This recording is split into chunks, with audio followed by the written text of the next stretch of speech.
오늘도 하나님을 예배하시는 모든 분들에게 주님의 은혜 평강이 함께 하시기를 주님의 이름으로 축원합니다.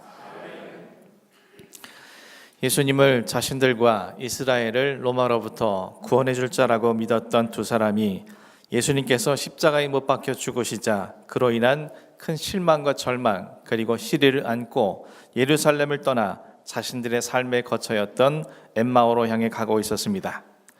그때 부활하신 예수님께서 그들에게 가까이 찾아가 함께 걸어가 주시고 그들에게 질문도 던지셨습니다. 하지만 그들은 현실에 대한 절망과 실망에 빠져 두 눈과 귀가 어두워져 예수님의 모습을 알아보지 못하고 또한 주님의 음성도 알아듣지 못했습니다.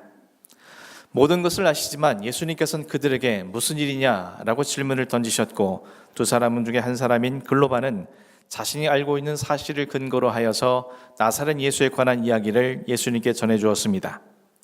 자신들은 예수가 말과 일에 능한 선지자요 또한 이스라엘의 속량할 자로 가라고 말했지만 대제사장들과 관리들에 의해 억울하게 십자가에 못 박혀 죽으셨으며 또한 오늘 새벽 갈릴리 여인들이 예수가 부활했다는 소식을 전해주었고 이 사실을 확인하기 위해 두어 사람이 무덤에서 가보았지만 그들도 예수의 시체를 보지 못하였노라고 예수님께 진술했습니다.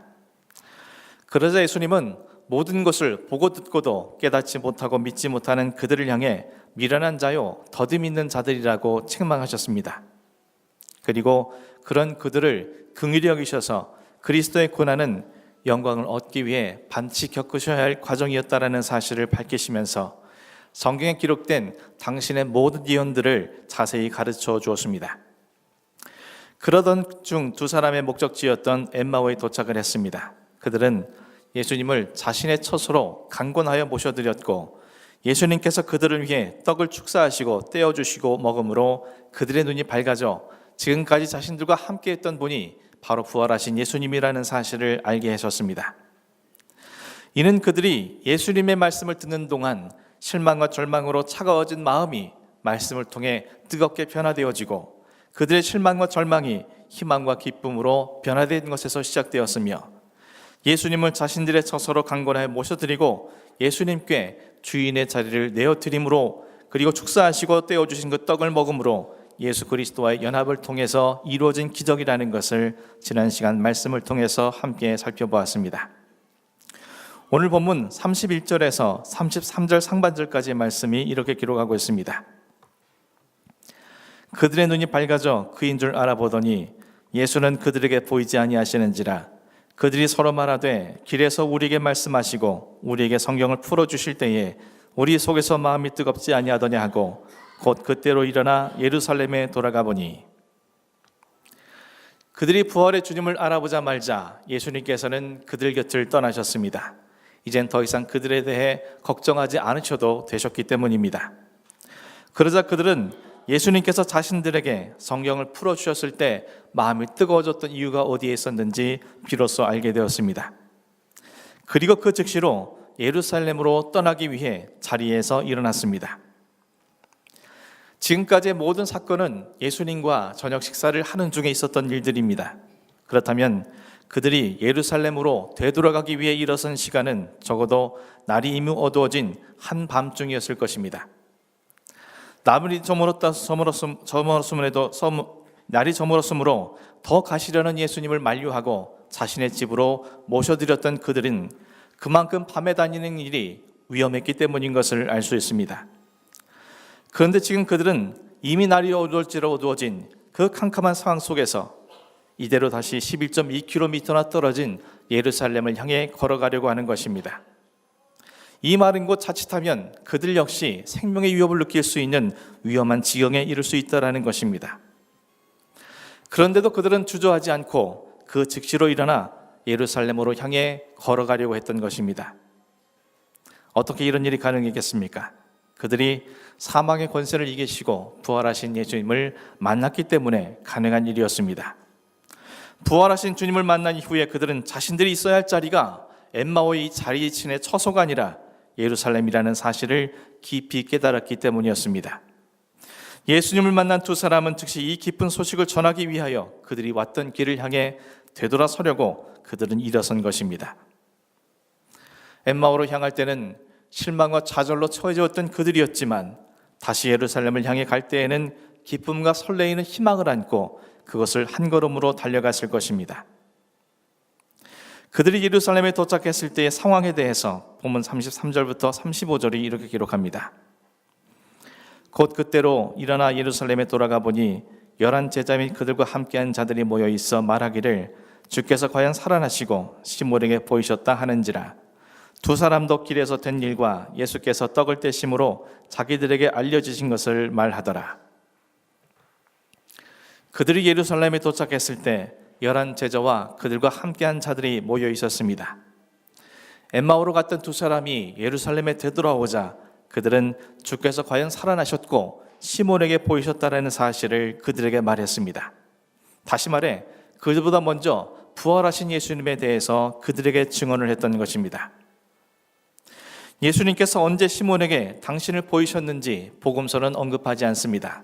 다만 고린도전서 15장 5절 말씀에 의하면 사도 바울이 예수님께서 부활하신 이후에 게바에게 먼저 보이셨다는 사실을 증언할 뿐입니다.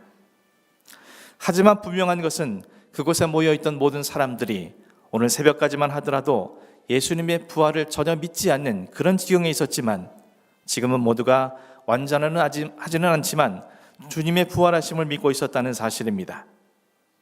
또 한 가지 중요한 것은 부활하신 예수님께서 오늘 아침부터 조금 전까지 글로바와 그의 친구와 함께 계셨음에도 불구하고 또 다른 곳에서 베드로를 만나고 계셨다는 사실입니다. 이는 시간과 공간의 제약으로부터 자유하신 초월적인 부활하신 예수님의 모습에 대해서 증언을 해주고 있는 것입니다.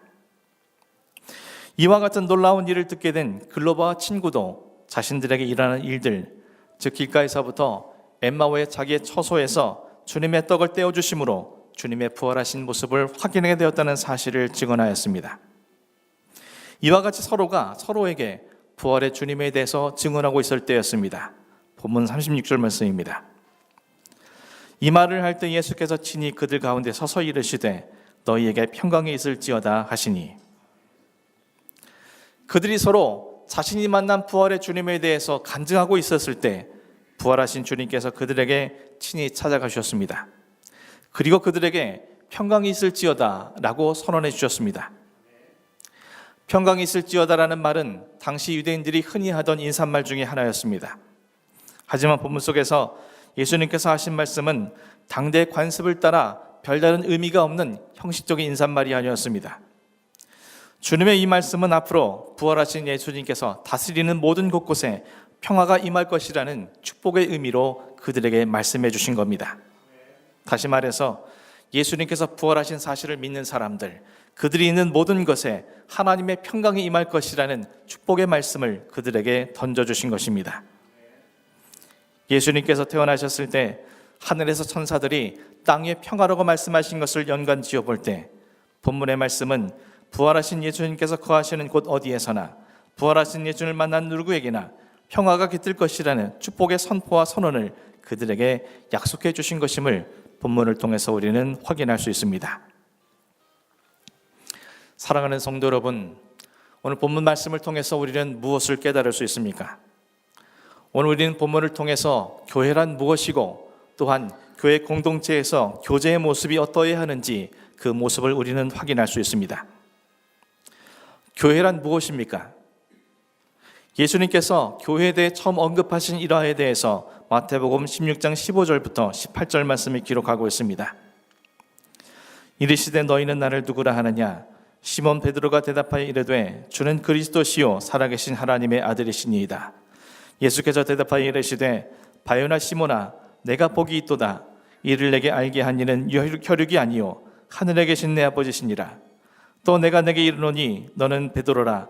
내가 이 반석 위에 내 교회를 세우리니 음부의 권세가 이기지 못하리라.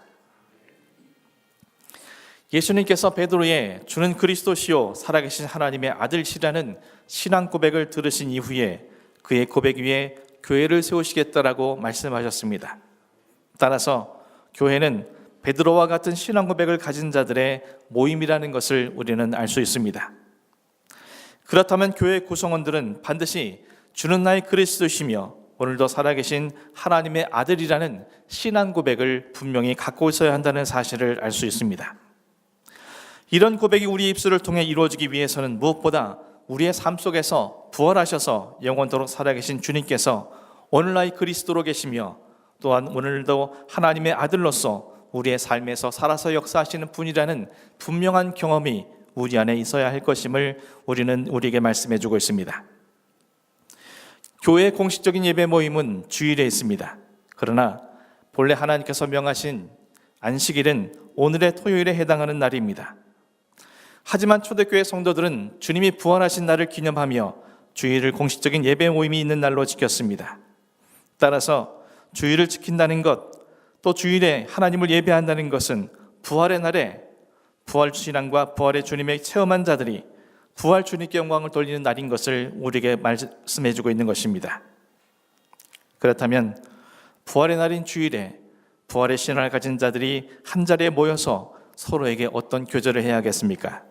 두말할 것도 없이 자신의 삶의 자리에서 경험한 부활 주님에 대한 체험과 또 그에 대한 주님의 사랑을 서로에게 나누어주는 것이 주가 되어야 할 것임을 우리는 알 수 있습니다. 본문 속 엠마오, 절망과 실망의 자리에 있던 글로버와 친구가 부활 주님을 만난 이후 그 즉시로 예루살렘에 돌아와 그들에게 기쁨으로 간증했던 것처럼, 또 예수님의 부활하심을 믿지 못하는 불신의 자리에 있던 11 사도와 그와 함께 있던 사람들이 자신들이 경험한 부활 주님에 대해서 그들에게 기쁨으로 간증했던 것처럼 우리는 우리 각자의 삶의 자리에 나에게 찾아와 주시고 교제해 주시고 베풀어 주신 은혜를 기쁜 마음으로 서로에게 전해주는 것이 바로 교회 공동체에 있을 진정한 교제의 모습이라는 것을 우리는 깨달을 수 있습니다. 사랑하는 성도 여러분, 오늘 한국교회에 대한 걱정이 이만저만이 아닙니다. 심지어 그리스도를 알지 못하는 세상들의 사람들조차도 교회를 걱정하는 소리가 우리에게 돌려오고 있습니다. 실제로 사회 곳곳에서 우리 눈에 보여지는 한국교회의 실상과 자화상은 참담하다고 말할 수밖에 없는 지경입니다. 한국교회가 왜 이처럼 병든 것입니까? 교회가 병들었다는 것은 곧 그 교회를 이루고 있는 구성원인 성도들이 병들었다는 말과 같은 뜻입니다. 성도들이 건강하지 못하기 때문에 교회 역시 건강하지 못한 것입니다. 교회를 향한 자성과 비판의 소리는 결국 교회를 이루고 있는 성도들을 향한 소리라는 것입니다. 그렇다면 성도들은 왜 이리도 병들고 나약한 존재가 되어버린 것입니까? 이 모든 것의 원인은 바로 부활신앙의 부재에 있다는 것을 우리는 잘 알고 있지 않습니까? 초대교회 성도들처럼, 초대교회처럼 우리가 담대하게 세상을 향해 나아갈 수 못하는 이유가 바로 여기에 있다는 것을 우리는 잘 알고 있지 않습니까? 왜 우리는 부활하신 주님을 만나지 못하고 부활신앙을 온전히 갖지 못한 채 살아가고만 있는 것입니까? 마태복음에서는 예수님께서 부활하셔서 제자들에게 당신을 나타내신 이후에 그들에게 이렇게 명령하고 있음을 기록하고 있습니다. 그러므로 너희는 가서 모든 민족을 제자로 삼아 아버지와 아들과 성령의 이름으로 세례를 베풀고 내가 너희에게 분부한 모든 것을 가르쳐 지키게 하라. 볼지어다 내가 세상 끝날까지 너희와 항상 함께 있으리라 하시니라. 이 명령을 한마디로 요약한다면, 내가 너희들에게 준 사명을 위해 충성을 다해 살아간다면 내가 세상 끝날까지 부활의 주님으로 너희와 함께 해줄 것이라는 약속의 말씀이 되는 것입니다. 그들이 어느 곳에 가든지 그곳에서 모든 사람들을 주님의 제자 삼기 위해 그들을 가르치고 지키게 할 때에 그들에게 부활의 주로 당신을 계시해 주시고 부활의 능력을 허락해 주시고 그들을 통해 새로운 생명의 역사를 이루실 것이라는 주님의 약속이 그들에게 임한 것입니다. 실제로 주님의 이 약속을 의지해서 보냄받은 모든 곳에서 그들이 복음을 증언할 때 주님은 그들과 함께 하셨고 그들을 통해 모든 능력을 나타내셨을 뿐만 아니라 그들을 통해서 수많은 생명을 구원해내시는 놀라운 역사가 이루어졌다는 사실을 성경은 우리에게 증언해 주고 있습니다. 사랑하는 성도 여러분, 주님은 제자들에게 너희는 가서 라고 말씀하셨습니다. 제자들 입장에서 이 말씀은 너희가 가는 그곳이 곧 내가 너희를 보낸 곳이라는 의미일 것입니다. 그곳에서 당신이 그들에게 주신 사명을 감당하라는 의미로 주님께서는 이와 같은 말씀으로 시작하셨을 것입니다. 오늘 우리가 살아가는 모든 삶의 자리는 어떤 자리겠습니까? 주님께서 제자들에게 가라 하신 곳, 곧 우리의 사명의 자리가 아니겠습니까? 그런데 그곳에서 하나님의 나라와 의를 구하는 대신에 세상 일에만 집착하고 살아간다면 어찌 부활의 주님께서 우리에게 당신을 계시할 수 있겠습니까? 그곳에서 자기 십자가를 지려하지 않고 자기를 부인하지 않는 자에게 어찌 부활의 능력이 나타날 수 있겠습니까? 그곳에서 자기 욕심과 욕망에 취해 주님께서 주신 사명을 안정해 두지 않는 사람들에게 어찌 생명의 역사가 나타날 수 있겠습니까? 우리가 오늘 우리를 보내신 모든 자리, 그것이 가정이든 직장이든 그것이 내가 예상치 못한 자리이든 어떤 사람을 만나든지 그것이 주님께서 우리 각자에게 주신 사명의 자리라는 것을 기억하고 주님이 보내신 그곳에서 이 사명을 감당하기 위해 충성을 다할 때 주님의 약속의 말씀은 우리에게 실현되어지는 것입니다. 주님의 사명을 감당하려 할 때 부활의 주님은 당신을 우리에게 나타내 주실 것이고 어떠한 일에도 좌절하거나 두려워하지 않고 담대히 나아갈 수 있도록 부활의 능력을 허락해 주시고 우리가 사역하는 모든 곳곳에 놀라운 생명의 역사가 나타날 수 있도록 주님께서는 우리에게 은혜를 허락해 주실 것임을 주님께서는 말씀해 주고 있는 것입니다. 그런 놀라운 은혜를 경험한 사람들이 부활의 날, 부활의 주님께 부활하신 주님에 대한 신앙 고백을 드릴 때 그리고 그 은혜를 서로에게 간증할 때 그곳에 임하셔서 평강을 선포해 주시는 것이 마땅한 결과가 아니겠습니까? 살아가는 성도 여러분, 부활의 날인 이 주일 아침에 여러분은 어떤 간증거리를 들고 이 자리에 찾아오셨습니까? 부활의 주님을 어떻게 만나고 주님이 여러분에게 어떻게 역사하시고 여러분을 통해 어떤 생명의 역사가 나타났다고 나를 만나는 모든 사람들에게 간증하시겠습니까? 주님은 여러분을 통해서 이 땅에 어떻게 평강을 이루실 것이라 기대하십니까? 저 여러분 모두가 사도들과 초대교회 성도들이 그러했듯이 여러분의 모든 삶의 자리, 그것이 엠마오처럼 절망과 고통의 자리를 할지라도 부족한 믿음의 모습이라 할지라도 주님이 우리 각자에게 주신 사명, 그 모양도 방법도 종류도 다르지만 그 주어진 사명에 충성을 다함으로 그런 자들에게 찾아오시는, 그런 자들에게 역사하시는 부활의 주님을 경험함으로 다음 주 부활의 날인 주일에 함께 모여 부활하신 주님의 역사하심을 함께 간증하고 찬양하는 놀라운 역사가 일어날 수 있기를 주님의 이름으로 간절히 축원합니다.